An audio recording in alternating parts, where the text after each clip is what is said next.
A quiet worker arrives at a luxury hotel in muddy boots and worn-out work clothes, only to be mocked before he even steps inside.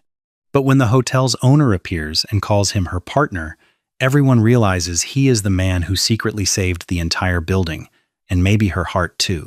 Before we continue, tell us in the comments where are you watching from. Dawson Reed had never felt out of place around old buildings. Cracked brick, warped floors, exposed beams, rusted hinges, those things made sense to him. People were harder. That evening, standing beneath the gold-lit entrance of the Whitlock Arden, one of Boston's most talked-about luxury hotels, Dawson felt the weight of every stare before anyone said a word. His jacket was faded at the elbows. His boots still carried dust from the restoration site across town. There was a small cut near his thumb where a beam had slipped 3 days earlier. To most people walking past in tailored suits and satin dresses, he looked like someone who had taken the wrong turn. But to Dawson, those clothes were not shameful. They were proof. He had spent 18 months bringing this hotel back from decay. Not from a clean office, not from behind a polished desk, from inside its walls. He had found rot where inspectors missed it. He had saved the hand-carved staircase when contractors wanted to rip it out. He had argued for original stone, original brass, original soul. And now, on opening night, the first thing anyone saw was mud on his boots. Grant Calder, the hotel's operations director, blocked the entrance with a smile that never reached his eyes. He was smooth, controlled, and careful enough to sound polite while making someone feel small. "Sir, I'm sure you understand," Grant said softly. "This event has a dress standard." Dawson looked through the glass doors behind him. Inside, chandeliers glowed like warm rain. A string quartet played near the marble columns. Guests lifted champagne glasses beneath a ceiling Dawson had personally reinforced after midnight, alone, while rainwater leaked through the roof. "I understand standards," Dawson said. "I helped build yours." Grant glanced at his boots again. Maintenance contractors were asked to use the rear entrance. Dawson's jaw tightened, but he did not raise his voice. He had grown up around men who believed volume meant strength. His father had been one of them. Dawson had learned early that quiet restraint took more power. "I'm not maintenance," he said. Grant gave a small, practiced breath. "Then perhaps you can tell me who invited you." Before Dawson could answer, a young woman near the front desk looked up from her tablet. Her name tag read Iris.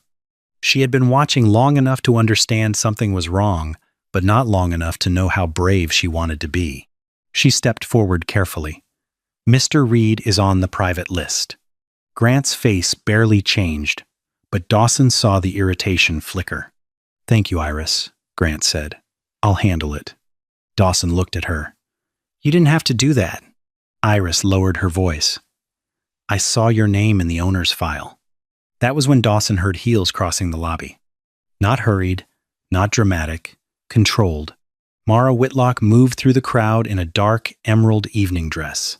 Her hair pinned loosely, her expression calm in a way that made people step aside without being asked. She owned the hotel now, but Dawson remembered the first time he met her standing in a raincoat inside the ruined lobby, holding blueprints with shaking hands, pretending she wasn't terrified of losing everything her mother had left her.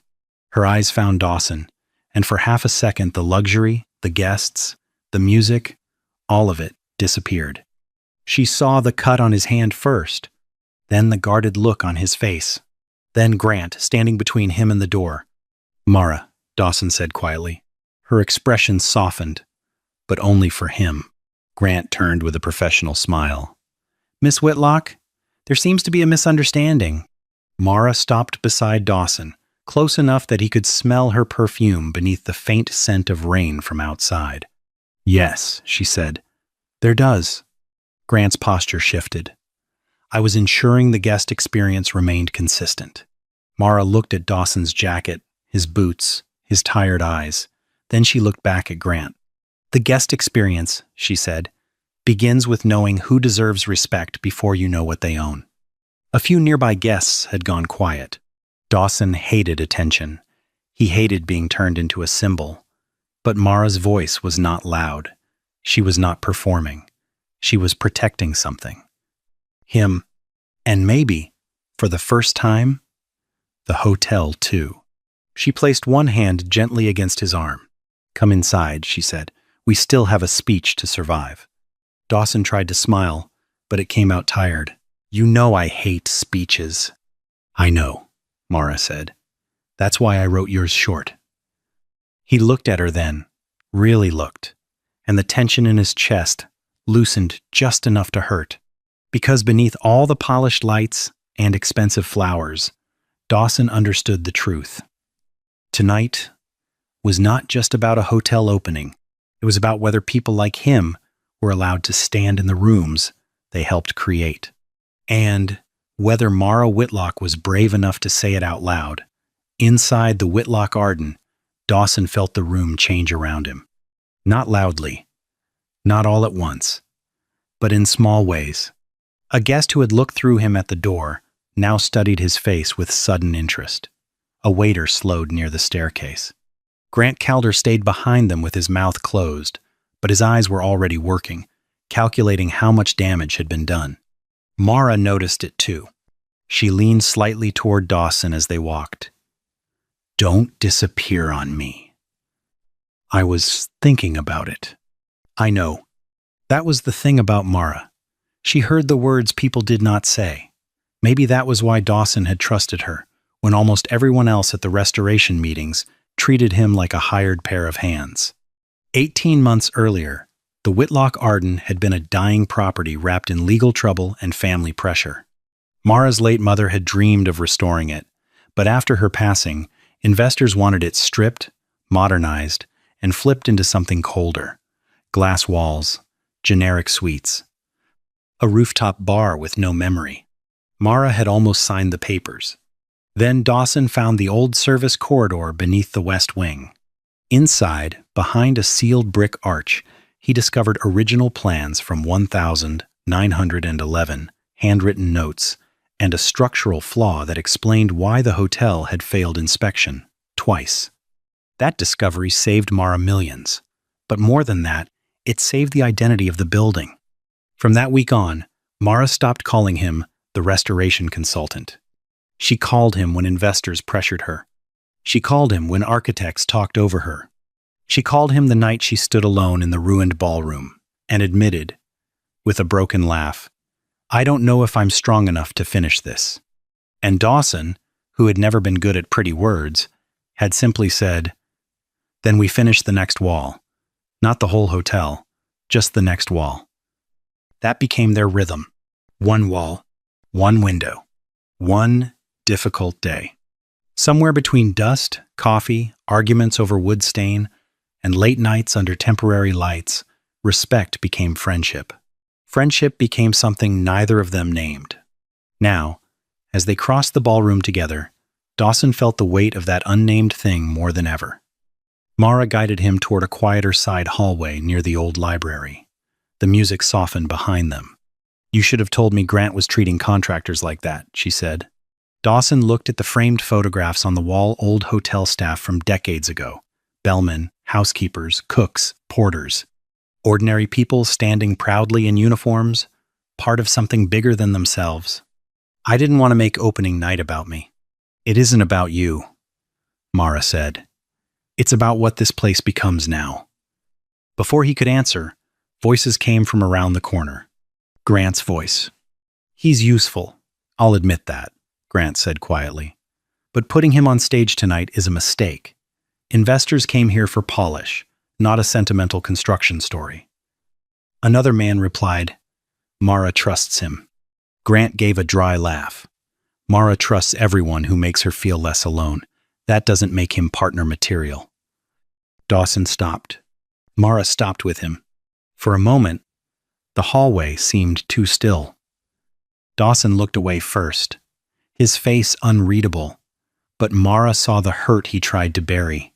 It was not the insult that cut deepest. It was the word useful. He had heard it too many times in his life. Useful when something was broken. Invisible when the lights came on. Mara stepped forward, but Dawson gently caught her wrist. Don't, he said. Her eyes flashed. Dawson, not like this. Then how? He breathed in slowly. By proving the hotel is better than him. Mara stared at him, and for the first time that night, her control cracked. Not in weakness, in feeling.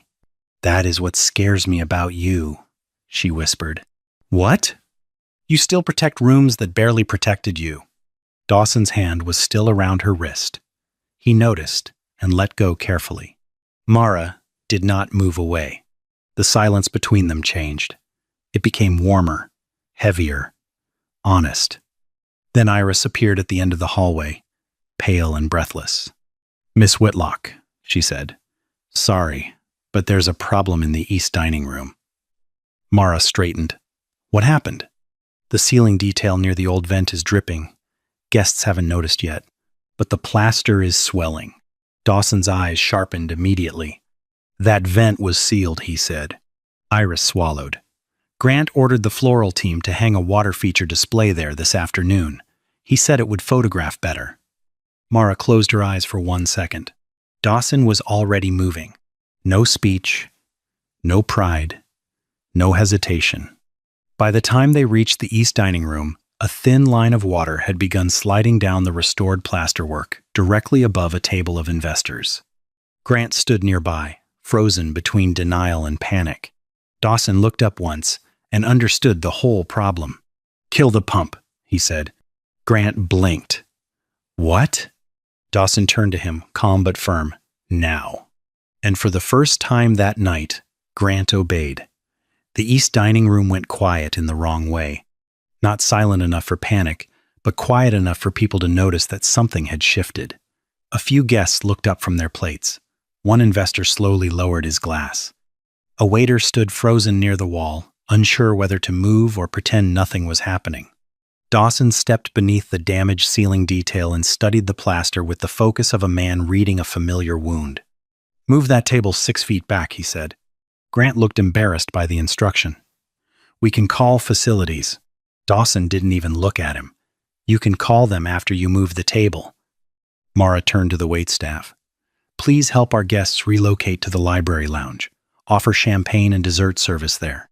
Her voice stayed calm, but Dawson could hear the pressure underneath it. This was not just a leak. This was opening night. Reviews, investors, reputation all hanging from a ceiling, Grant had altered for a prettier photo. Guests began to stand. The staff moved quickly.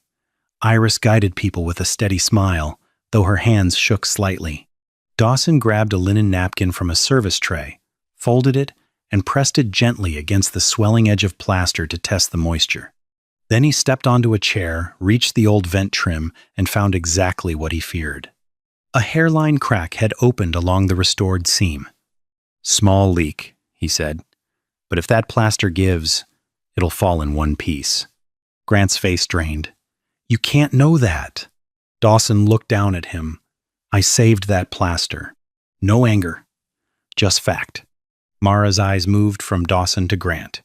You ordered an installation on a protected section without clearing it with restoration. Grant swallowed. It was visual staging. You thought guests would notice flowers before they noticed the building.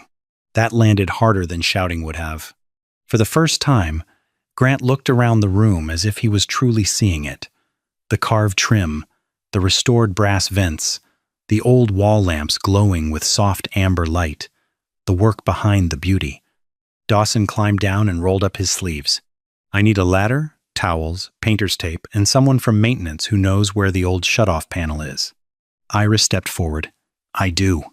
Dawson looked at her with quiet approval. Good. You're with me. For the next 20 minutes, the grand opening became something no one had planned, and somehow, something more honest. The quartet kept playing from the ballroom. Guests gathered near the library doors, watching through the glass as Dawson and Iris worked beneath the old ceiling. Mara stood nearby, not pretending there was no problem, not hiding behind public relations language. When investors approached, she told them the truth. This hotel is old, she said. That is its value and its responsibility. Tonight you're seeing both. One of the investors, a silver-haired woman named Judith Vale, studied Dawson as he taped a temporary channel to guide the water safely into a bucket. "That man," Judith said. "He's the partner?" Mara's expression softened. "Yes." "Good," Judith replied, "because he seems to know what money can't teach." Across the room, Grant heard it, his shoulders lowered. By the time the leak was controlled, no plaster had fallen. No guest was hurt. The dinner was delayed, but not ruined. In fact, people began talking differently, less about luxury, more about preservation, more about the strange dignity of watching someone care enough to get his hands wet while everyone else protected their image. When Dawson finally stepped back, his shirt sleeves damp and his hands marked with plaster dust, Mara approached him with a clean towel. "You saved it again," she said. He took the towel, but his eyes stayed on the ceiling, only because Iris knew the shutoff. Mara glanced at Iris. "Then tomorrow, Iris gets promoted to Restoration Liaison." Iris blinked. "Me?" Dawson gave a faint smile. "You earned it." Grant stepped forward slowly. He looked smaller now, but not destroyed. That mattered to Dawson. He had no interest in turning another person's mistake into a public punishment. "Mr. Reed," Grant said, voice low, "I was wrong tonight." Dawson wiped his hands. "Yes." Grant absorbed the honesty. "I judged what I saw." Dawson looked at him for a long moment. "Most people do. The work is learning not to." Grant nodded once. It was not a full redemption. Not yet. But it was a beginning. Later, when the guests returned to the ballroom, Mara stepped onto the small stage. Dawson stood off to the side, hoping she would not call him up. Of course she did. But she did it gently. The Whitlock Arden was not rebuilt by money alone, Mara said. It was rebuilt by people who noticed what others missed. People who respected old things, tired things, imperfect things.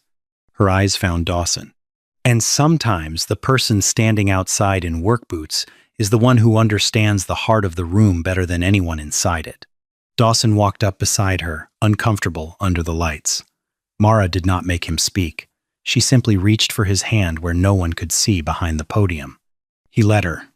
The applause that followed was warm, not wild, real, not theatrical.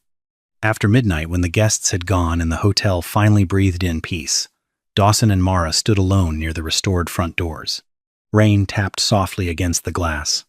Mara looked at his boots and smiled. "You tracked mud across my lobby." Dawson looked down. "Your partner should probably apologize." "My partner should probably come back tomorrow." "For work?" "For breakfast." He turned toward her, surprised by the quiet courage in her voice. Outside, the city lights shimmered on wet pavement.